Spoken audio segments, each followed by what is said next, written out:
Magtatalaga ang lokal na pamahalaan ng Maynila ng mga taong mangangasiwa sa maayos na kalakalan, peace and order at kalinisan sa Quiapo, lalo pat nalalapit na ang Kapaskuhan. Ang detalye ng balitang yan, ihatid sa atin ni Joseph Parafina.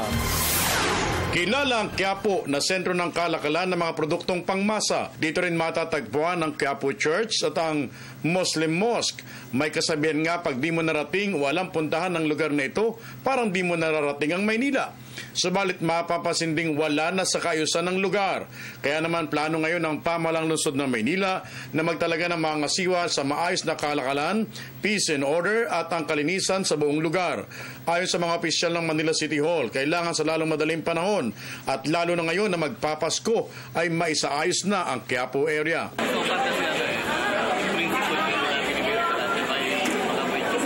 Dahil dito agad na nagsagawa ng mga meetings and consultations sa ilang mga bahagi ng Quiapo area at mga mamamayan doon.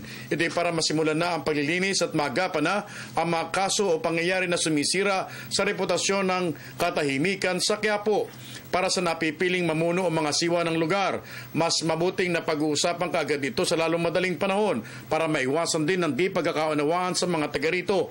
Para sa kanya, gagawin niyan lahat ng iutos ng tanggapan ng alkalde ng Maynila para maging maayos ang kanilang lugar at muling hangaan ang ganda ng lugar na ito ng Quiapo sa lungsod ng Maynila. Kasama po natin yung mga imam, yung mga kapatid natin Muslim at kapatid natin Christian, kasi una-una magkaisa ang Muslim at Christian para maganda, makatulong tayo. Para sa Telebisyon ng Bayan, Joseph Parafina.